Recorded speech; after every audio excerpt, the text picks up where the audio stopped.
Hey everybody, episode 50 of Unlock the Middle here. Josh Tawad talking to you from all the way in Sac City, Texas, Garland ISD, Garland, USA. Welcome to our Unlock the Middle broadcast today. We've got Michele in the top corner, Dean, Chris, Atticus right next to me, making sure that we're together, sharing each other's thoughts on this weekend, this nice long weekend that we remember Martin Luther King and all the accomplishments he did for our beautiful country, taking that into consideration tomorrow. But right now, one of the things that we need to take into consideration is the shortage that's happening from Hawaii to Alaska to New York to Miami, all over this country of ours. And that's why we're here tonight, because we're all going through the same thing. So let us know where you're coming from. And it's more important that we share our ideas right now, because you know what? We're only stronger together. Take it away, Dean. Absolutely, Josh. Great job. Oh, I'm sorry. We're going back and forth. All right, I'll stop that. We're bringing in Dr. Lopez right there, first and foremost. And Dr. Lopez just joined us. Great to see you. Hey, listen, first and foremost, Josh, great lead in for us as always. Thank you so much. Love your enthusiasm and your passion for what we do and what we're all about. And Sunday nights are always special when we have a chance to dig in and talk about things that are super important to all of us in the field of administration and or leadership within our schools. So I'm real excited to be here, and I'm real excited to have the cast that we have with us. And Chris, I'm going to kick it over to you. And before I do so, I'm Dean Packard, principal of Charlton Middle School in Charlton, Massachusetts. Chris. Hey, thanks, Dean. Welcome, Josh. Thank you very much for the lead in tonight. Chris Darcheski, I'm principal at Dudley Middle School and co-founder with Dean of Unlock the Middle. Sunday nights are really special because we get to bring in some guests from around the country to really talk about relevant, timely topics in education. And tonight is without a doubt relevant and definitely a timely topic for all educational administrators out there who are trying to fill classrooms with teachers in some cases, substitutes in others, and planning for the long haul and the transition of educator preparation to help make sure our classrooms are stocked with individuals who can do the job exceptionally well. I'd like to take the opportunity to allow Michele, Atticus, and Ricardo to introduce themselves to us. Let the world know who you are, where you're from, what it is that you do. Michele, why don't you kick us off with a little intro? Hi, everybody. I'm so excited to be here. My name is Michele Briscoe Hill. I am originally from Philadelphia. I live in South Jersey now.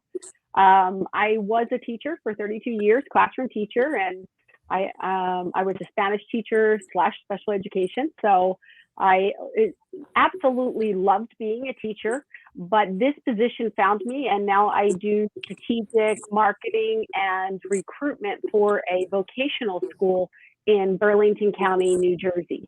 So it uses a lot of the gifts that I had as a classroom teacher and just leveled me up in other ways to advocate for education. So I'm so excited to be here about this conversation. Awesome. Thanks very much. Atticus.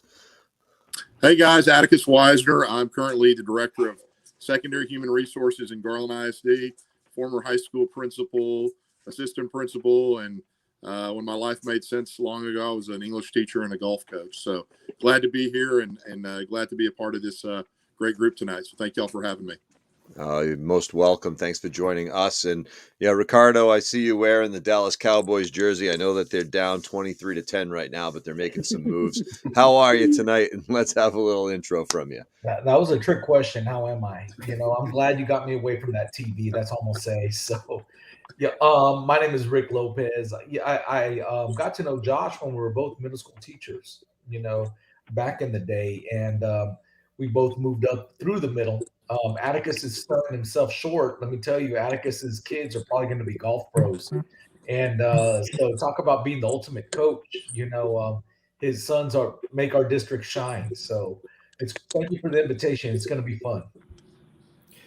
We appreciate you being with us tonight, all three of us, all of us here. So again, tonight when we dig in, let's this teacher shortage thing affects all of us, from the West Coast to the East Coast to the tip of Southern Florida. It doesn't matter where. The business that we're in right now is really struggling to retain good teachers. COVID has really taken the life out of a lot of the educators out there. And more importantly, we're not seeing those new people coming in, and it's really making it difficult for us. So we're going to kick this off first, Michele, and give us a little background on, your thoughts on this whole topic. And before we get going, let's just talk about this. Why do we have a teacher shortage? What do you think it is? And we'll go around the table a little bit and dig into this a bit. So I like to say that it's like a three-legged stool, and that we have a teacher shortage. The first reason is there's not enough students going into to the education major at the university level. So that's a huge one, because that one impacts the pipeline down the road. The second one is over 50% of the teachers coming into the profession leave within the first 5 years. That is a staggering statistic when you think about it. 50% of the teachers coming in leave within the first 5 years. And then the third one is once they hit retirement age, they're out. And for lots of reasons, because they can. But I have to feel that if they really were passionate, loved what they did, and they felt supported, they would stay longer than that, because the average age of retirement is fairly young for teachers. So leaving as soon as you're able to indicates that maybe that there's something that we could do better to support those teachers. So those are the three reasons that I see a massive teacher shortage. Now, of course, when we get into the weeds of why teachers are leaving and why they're not going into the profession, we'll discover some of the things that we can do now and some of the things that we can do later to make sure that or some things that we can do that have a long-term plan to make sure that we can put qualified, highly qualified, passionate teachers in classrooms. Atticus, as an HR director, okay, you're seeing this come your way more often than you want, I think. So, I mean, how are you dealing with that from your lens and where you sit? And how are you making sure that the kids in your schools have the teachers that they deserve in order to maintain the integrity of the learning? Yeah, it's certainly a very challenging situation right now, guys. And to answer that question, what are we doing? I mean, we've really accelerated. We're doing all sorts of different things. We're doing weekly. We would have never done this in the past, but we're doing weekly job fairs, weekly virtual job fairs every Tuesday night to accelerate, points of contact between candidates and hiring managers at the campuses. We're doing all sorts of stuff, and to piggyback on the earlier question, in terms of what is happening right now. I read a really interesting article last week in the news, in the morning news, about the nursing profession is going through a very similar situation where you've got people that are leaving the profession. And the whole point of the article was that COVID and all the challenges that it's created has really clouded the nurses' moral purpose in terms of what they wanted to do and what they're struggling with trying to do right now. And I think there's a lot of parallels with what's going on with teachers. I think this has really clouded the moral purpose of a lot of our work, a lot of our teachers, and they're questioning, did I do the right thing? Should I do something else? And so obviously it's a very complex issue. I don't think there's one outstanding reason, but I really thought a lot about that article because I see a lot of parallels between what's going on in the health profession, which is a service-oriented profession, and what's going on with our teaching staff. Dr. Lopez, I'm just going to come in 1 second if I can. From your seat, sitting at the top of the paradigm shift going down, your job is to obviously keep everything intact and make sure the organizational flow is happening. How do you feel about this? How are you, guiding your administrative teams to say, okay, this is what we need to do to ensure success within our schools? Well, first of all, I'm lucky to have somebody like Atticus on our team who loves the district so much that he'll go above and beyond to make sure that everybody's equipped. He grew up in the district. He graduated in the district. I believe he's second generation Garland. I think his dad graduated from there. So he's vested, right? And so when he talked about moral purpose, we're not seeing that with teachers anymore. Before there was a calling, all right? I want to give you a different hint what's going on in Texas. So we talked about teachers that are retiring early. Well, Texas changed the retirement system. So the teachers that can retire early are retiring early and going in and doing something different. And a lot of them are being able to work from home now. But I want you to think about this. In Texas, in order to retire, you have to put 40 years into the system. Well, kids now are very, very astute on what needs to be done. And I will tell you that if it's not too exciting for a 22-year-old to tell them, in order to be vested and start your second career, you got to be here for 40 years. That doesn't make them feel like I want to be a teacher for 40 years or in the education. They can't even see past 5. And so what's happening is what we're seeing is a lot of kids are saying, nah, I have these other opportunities. The other thing is when I was growing up, other civic careers, teachers paid more. Well, where I live in my neck of the woods, my son-in-law, for instance, didn't want to go in the teaching profession because he's going to make a lot more as a police officer. So entry level, he's making about $12,000 more entry as a police officer than he is a teacher. And so that takes away a lot of people that are interested in other fields. Our firefighters are the same. So us being now compressed on pay, the benefit of having summers and other things off are no longer lucrative because people are able to work from home. And in Texas, to be vested in for 40 years before you can start a separate career, those are big deterrents. It's tough. Right. So what is my responsibility? First, organizationally, yes, we're looking at all our shortages. I will say in the Metroplex in Dallas, we are way better than other entities. We're at a 98% fill rate. That's the people like Great. Ray Brown, Atticus, Tanya. I mean, it's just the specialty areas that are making it tough. But the second thing, a part of a superintendent's job is trying to advocate for legislation to change. And so one of those things is it's not lucrative for the retirement system to be so long for kids. So getting engaged with legislatures, letting them know, hey, these are the things that we need to think about for our teachers. And social media, I'm going to tell you the way people are venting and saying things about schools, teachers are taking that to heart. And they're like, why should I get beaten on social media? Yeah. That's another big deterrent. Yeah. You know, the reality is that, you know, like Dr. Lopez said, that there's such a huge different variables going out there. For myself, you know, I've had to cover a lot of classes with my degree. It provides that facility for me to facilitate a U.S. history class. But how real do you see it out there, Atticus? Since you're in the big picture of our district in Garland, USA, what do you see in regards to how real is that shortage? And you've had with your colleagues across the country or within Texas.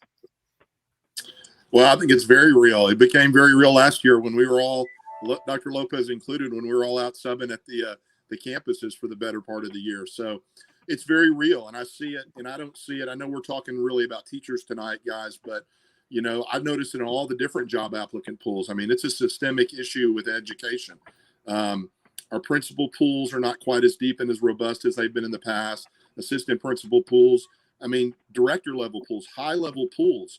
I don't see one job category that has been unaffected, you know, in the job landscape for educators.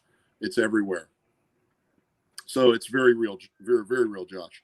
Michele? And we didn't really touch on the fact that when we have a teacher shortage, we then have an administrator shortage, because if people aren't in the pipeline as teachers, they're not looking for room for advancement to go up, because that's generally where our administrators come from. They come from being a teacher, and then they climb that ladder. So this shortage that we're feeling as for teachers right now is going to turn into a massive administrator shortage in a very short period of time as well. I mean, we're seeing that now here. Superintendency seats popping up everywhere. Nobody wants to do it. It's principal's Hard job. popping up everywhere. I mean, we're 24/7, and we know that going into the job that we are, you know, but still there's a balance that you have to have. And you're right. I think the burnout will just kind of trickle up. Yeah. So a couple of points that I'd love to just jump in on, if that's okay with you guys. Dr. Lopez, you were spot on when you talked about social media and parents and the community venting and teachers taking it to heart.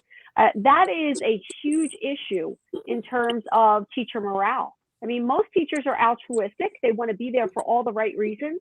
And when you don't have the support of your community and the parents, then you think to yourself, why am I doing this? And could I make more money doing something else?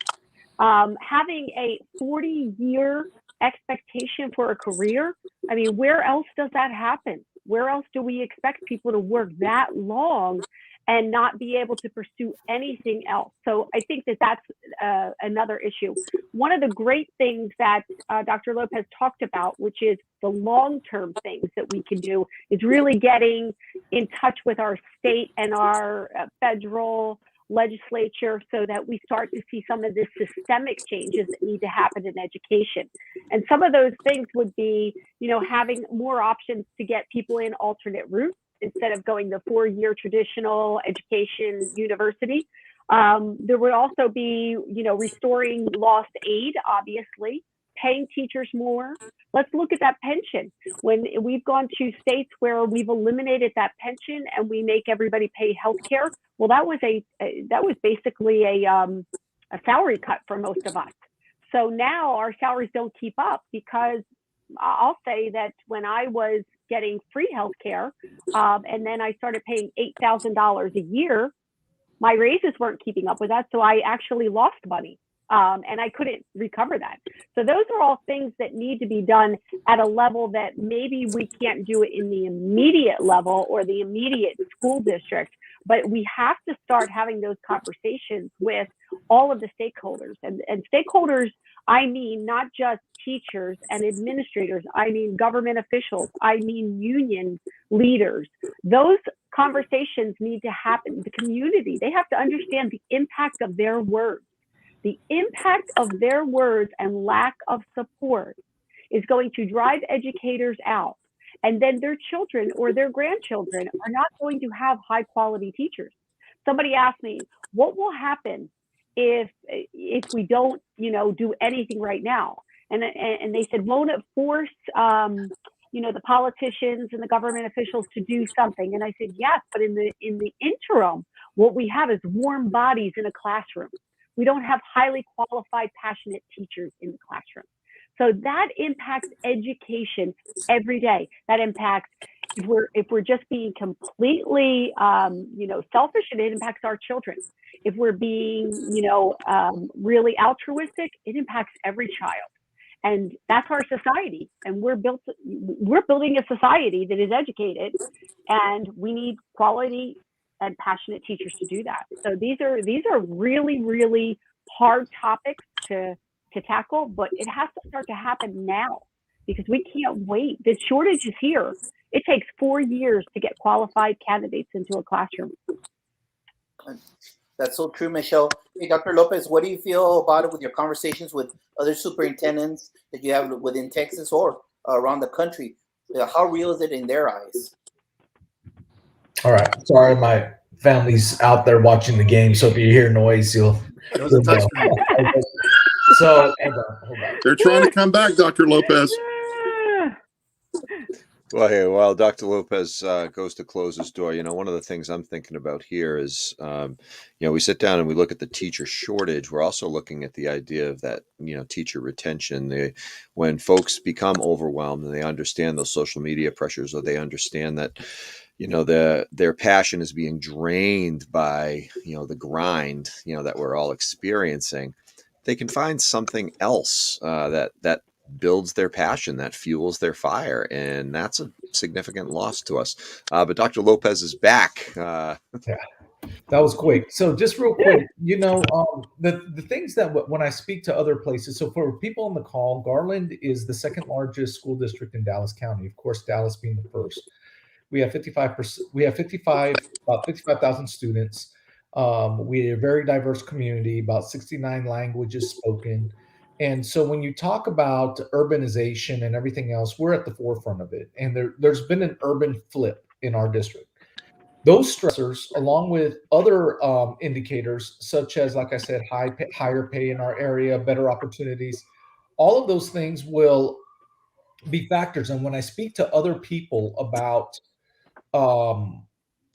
what's going on in the state of finding teachers, what we're discovering is that this next generation of kids wants it their way. Some of them don't like the rigid schedules. Some of them will like to pick their days off. And that's what we're seeing is calling the shots. As a matter of fact, we're losing people to go to other areas because we have medical places that can work from home.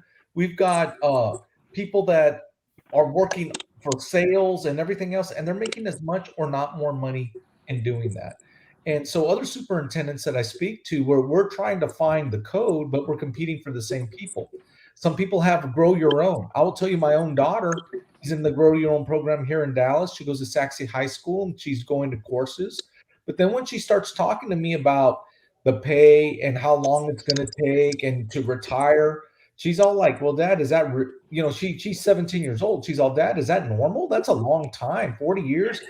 She goes, I think 40-year-old people are old. I'm going to be like 60, like it blows her mind. And so those are the true hurdles that all of us are facing. It's a journey. It's something you have to love. And I found that teaching, and I've been in for 28 years, that if you don't love people, love connecting, love making a difference, love teaching something you believe in, then you know what? I mean, if you do love it, time flies by. If you don't love it, it becomes more of a chore for them. And I see that happening more and more now than ever before in my career.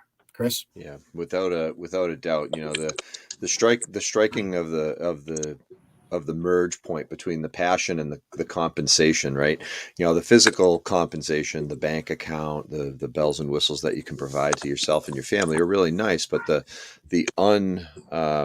non-monetary compensation is really what we're talking about.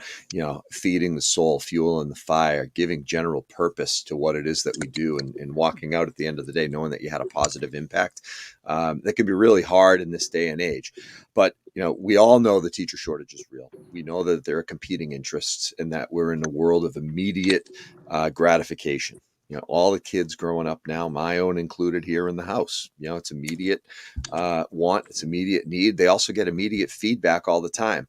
What can we do in the immediacy of our term now to really address the shortage? We've got some two amazing positions, that we're talking with tonight in Michele and Atticus with, recruitment and promotions and in HR. Michele, what is it that you think we can do right now that all districts could replicate a model of to get moving to fill these seats? I'm so glad that you asked that question. And I want to just kind of piggyback on some of the things that you guys are talking about, which is the passion and the non-financial gains. The reality of it is we are competing with many other sectors, okay, in terms of getting qualified people. But I believe, and maybe I'm just, pie in the sky, but I believe that teachers, by and large, it's a vocation, it's a calling.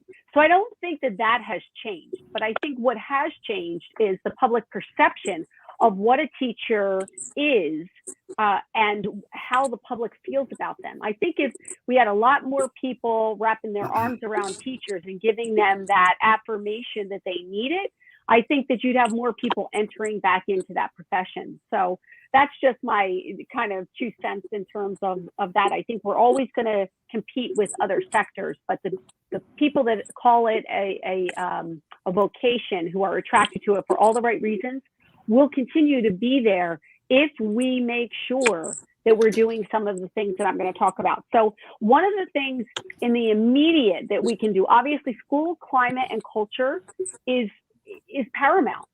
So if you work in a district where it is such a stressful place to be, you're probably not going to last there. You're going to find another school where the administrators do it differently. It's less pressure. They support differently. And that's huge. That means every administrator who's on this call, who's on Twitter tonight, you really need to take a good, hard look at your climate and your culture. And that can be very difficult. That can be a challenge because, sometimes we just don't want to see it, because if we see it, then we have to own it. And then what do we do about it? Because there's bureaucracy. But that is a starting place. When people love to come into a building, when they feel that they have a strong sense of belonging, that they show up, it makes all the difference in the world. So I would say start with your climate and culture. Who greets the students in the morning? How does the administrators support the teachers? How do people feel when they enter the buildings every day? I think that's huge. That's the very first thing I probably would think. I put support more. We talk about new teachers. And a lot of times my friends who are in districts, they'll say, we have a brand new teacher and no one's checking in on them. No administrators checking in. They walk by and go, hey, how you doing today? Oh, good. And there's not that real support mechanism. We actually had a teacher told me a story that they had an administrator who, when they went for help, they said, if I come in, I'm fixing your problem. You need to do this yourself. Well, that teacher's not going to ask for help anymore, not going to ask for the support. So we need, as administrators, to support at every level and let them know it's not a gotcha. This is not about, you know, the evaluation system. This is about how can we help you shape yourself into that dynamic instructor and educator that you want to be. Picking a mentor. Can't just say, you're the oldest guy in the department, can you mentor this person? You can't just say, you know, I don't have anybody else, can you mentor this person? You need to really make sure that your mentors want to do it, that they are being compensated somehow, whether it's, you know, with time, financial, so that they make it's worthwhile for them. But they have to be passionate about wanting to make sure that their colleagues are developing the skills that they need to be awesome teachers like them. So mentorship is huge. Probably one of the things that most districts are not doing is to develop a recruitment and retention calendar and process. So, you know, everybody is kind of reacting. You know, we get a position, we throw it up on AppleTrack, and then we start the interview process, and then another position comes available and we do the same thing. But there's not a overall process and procedure. So what every district should be doing is looking at developing a recruitment and retention procedure and calendar, so that they know when these positions come available, what it is that they need to do first, second, third, and fourth. So I would say that. I love Dr. Lopez's Grow Your Own. I was, you know, calling it, you know, an in-house pipeline program where you can develop the skills in-house. And I think that that's important. Whether or not students, you know, future teachers of America come back and work for your district is unimportant. But having a program like that, you're exposing them to what teachers do, and you're giving them the opportunity to grow in those skills and also develop that passion. So I think that that's another great one. Of course, we've got to look at incentives. What are we doing with incentives? Financial incentives. We got to look at multi-year contracts, which is something that I don't know that many districts are doing because it's always year to year. But when you have teachers that have a multi-year contract, it's more, they know that they've committed to it, they're likely to stay. And if they get to the sweet spot of staying for multi-year, they usually get more embedded in the climate and culture, the community, the sense of community, and they're going to stay longer. So I think multi-year contracts are something that we all need to look at. We need for opportunities for growth, so that teachers know that they don't just have to stay in the role that they're in, that they can either advance to different classes, teach some specials that are their passion projects or interests. Opportunities for leadership. Can they be a team leader? Can they do a part-time? Some districts do part-time administrative positions with teaching, so that they do 2 blocks of doing teaching, and then the balance of their day, they're doing quasi-administrative work. So that's another one where teachers, that kind of gives them the best of both worlds of being able to be in and out of the classroom. And then I love this idea to have stay conversations. So when at the end of the year, having like an open door where you have stay conversations about, you know, what is it that makes you want to stay here? And if someone's leaving, you ask them, let's have a stay conversation. What would have made you want to stay here?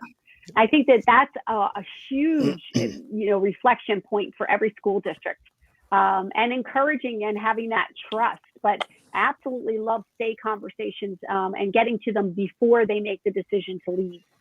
So, and then the last thing is there anything at your district level that you can do to do loan forgiveness or scholarships to teachers to continue their education? A lot of that has been cut out of the budget over the years, and I think it's time to bring it back. So incentives for, you know, taking additional classes or paying off student loans. I think it has to be part of the conversation, if not at the local level, it definitely has to be at the federal level, where we can encourage people to go into education and not come out strapped with $100,000 of debt.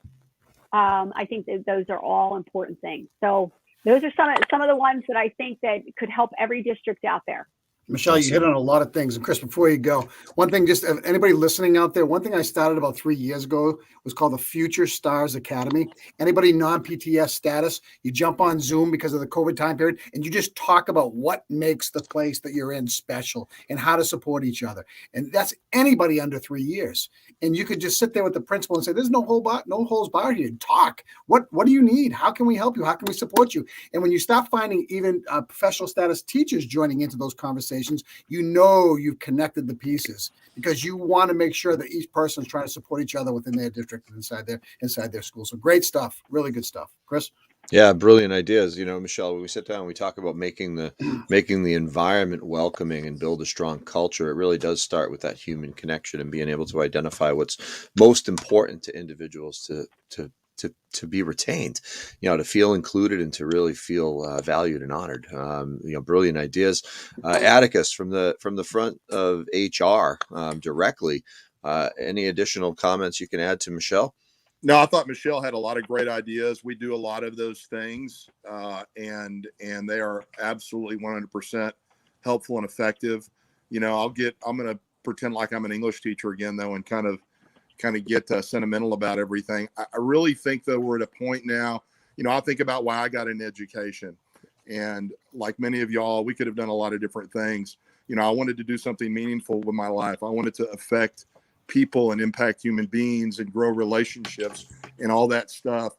And I think we need to reappeal and re-engage these candidates and these people along those lines.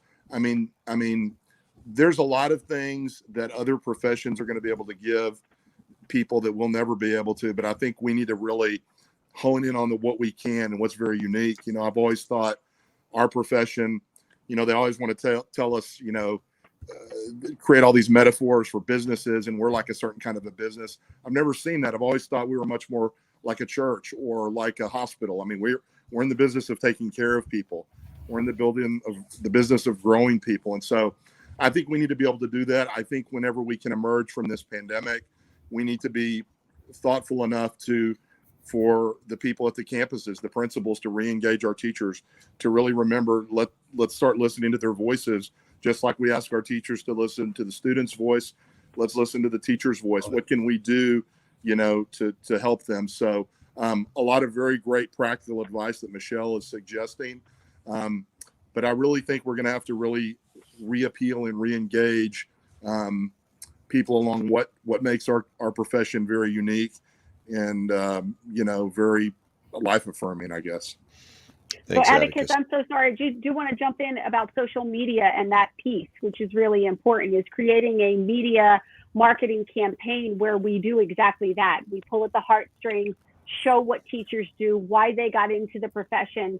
And then also one of the things that I did forget to mention is visitor, like a shadow day, where if you have people that are interested in working in your district, being able to invite them in and spend the day with your staff so that they can get a pulse on what the community feels like and what it's like to be part of that school. So I think that those are two things. But the media, social media, we can use it to our advantage. Instead of letting them hijack it in a negative space, we can turn it around by making sure that everybody knows how terrific your school is and how terrific your teachers are. And I think that would go a long way in reigniting that passion.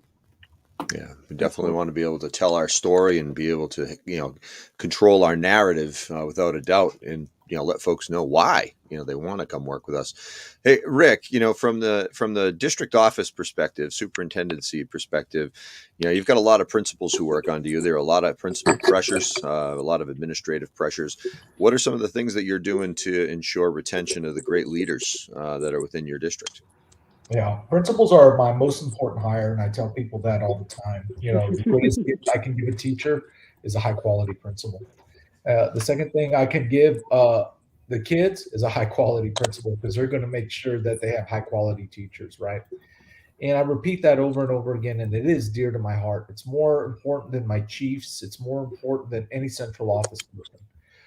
One of the things that we knew is this whole COVID cloud has been raining on us for quite some time. So going into the year, we started a whole campaign called the GISD effect, which is the Garland ISD effect.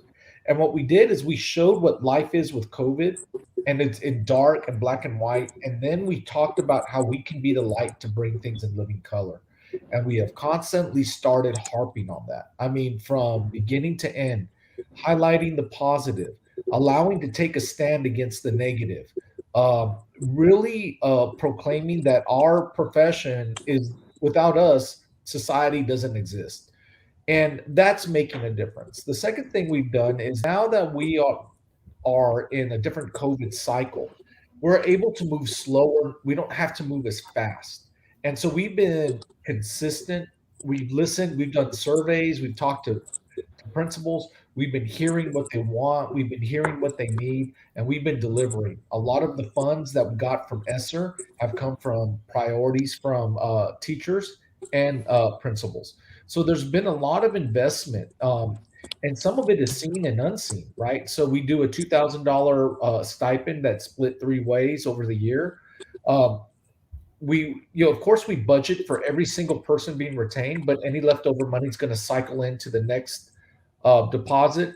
There's just we give a lot of COVID days if they're out. There's a lot of flexibility. It's more like we're going to give you the perks that are unseen and unheard that make values true when we say family first. So those are a lot of the conversations and things that we're doing in our district. We haven't lost a ton of principals, but they're getting recruited, right? And some for promotions. And so it's hard for us to anchor somebody that's going to ascend, make more money, and live their dreams. So, but we've been working hard, and it's nonstop. I'm glad you said that part of this. And, I'm thinking about legacy and staying in one place for a long time. I've been very fortunate in my district. I grew up and came through this district. I'm still here. Administration now for the last 20 years. So it's a special thing. That doesn't happen often anymore. Principals are 3 to 5 years in their seats, and then they move on unless they're really entrenched in their communities and they've had some real connected pieces. Superintendents, the same thing, 3 to 5 years, they're going and they're moving like baseball managers. So no one's really staying. So, and I say that, I see the smile, Dr. Lopez. I don't know how long you've been there, but at the end of the day, every one of us on this call have to think about our legacy and what we're going to do to present that to the next group of people coming in. I mean, I can't do this job forever, and what's going to happen later on, and who knows? But we need to build it, we need to market it, and we need to really sell what we're trying to do each and every day.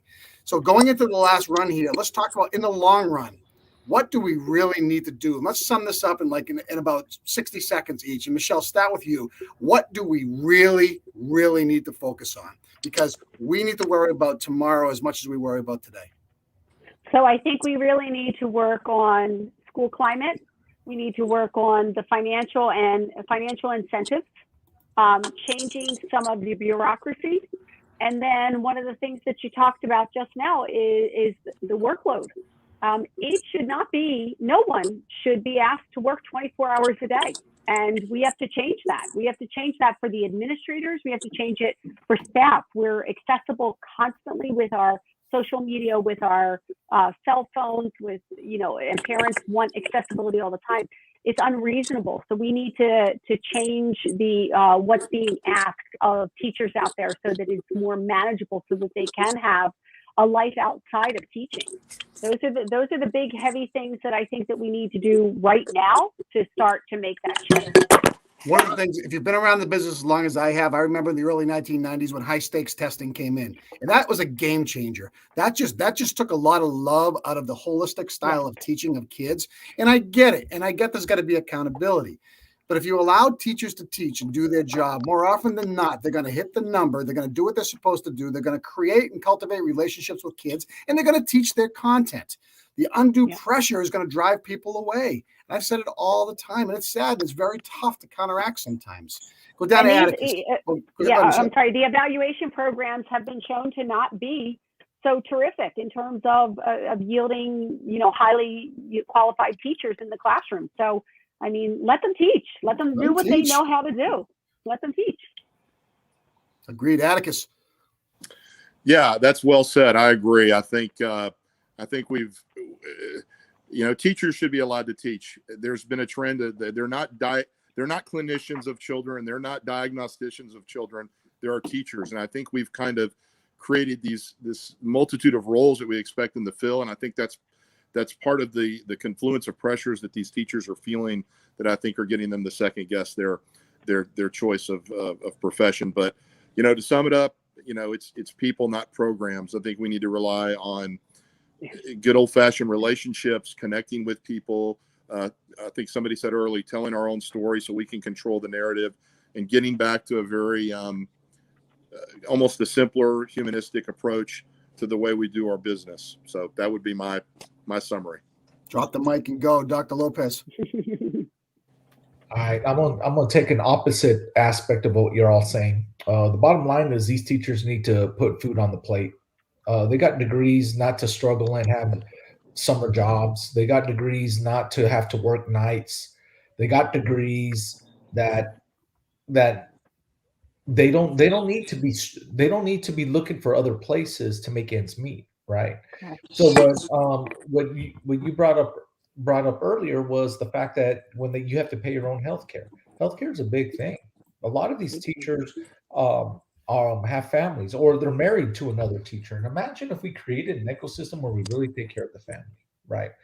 The second part to it is, imagine if we had an incentive program, because accountability isn't going away. We can bang our head on that. People want to see schools held accountable to some sort of metrics. Right now it's this one. It's going to change over time. So let's give the teachers that really are all in for whatever reason more money.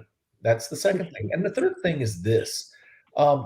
Let's make sure that they're set up for either ascension, or they're set up for a well-paying long-term job in teaching. You shouldn't have to leave the teaching profession to make money. All right. We have too many great teachers that go into administration, not because they want to be administrators, but because, like I said, you have to make ends meet.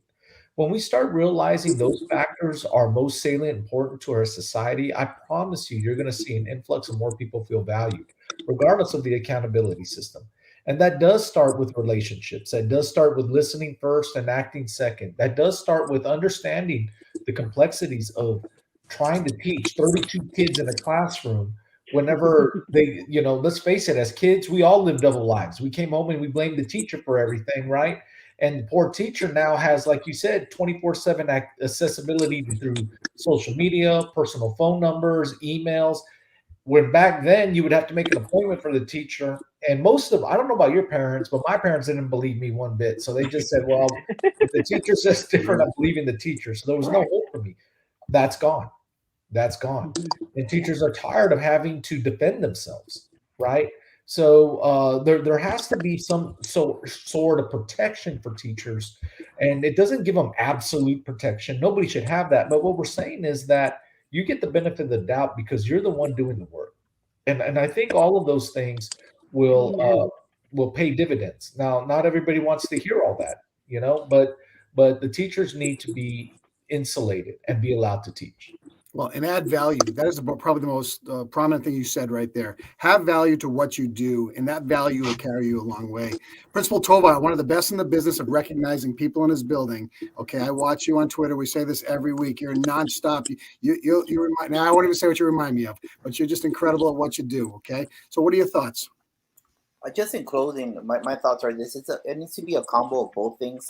That people sit in our chair need to make sure that we truly value. And as Atticus said it earlier, and Todd Whitaker says, it's not about programs, it's about people.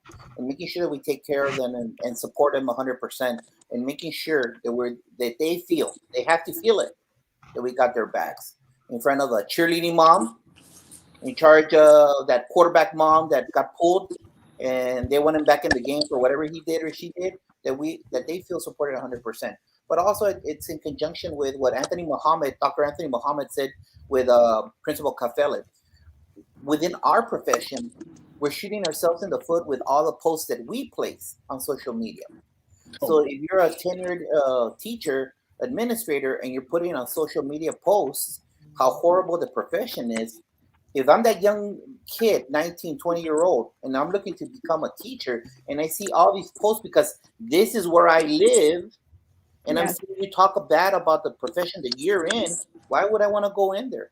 So as educators, I believe we should listen to what Anthony Muhammad says, and because he's a guru. We all know he's one of the tops out there, is let's stop shooting ourselves in the foot by being so negative. Hey, there's a place for us to vent. We tell our students there's a time and a place for everything, correct? Well, also for us, because you know what? They are the future of our profession. And we need to make sure that as administrators, we support our team members, but also our team members support our profession for the upcoming students. Generation Z needs to know that we're there for them.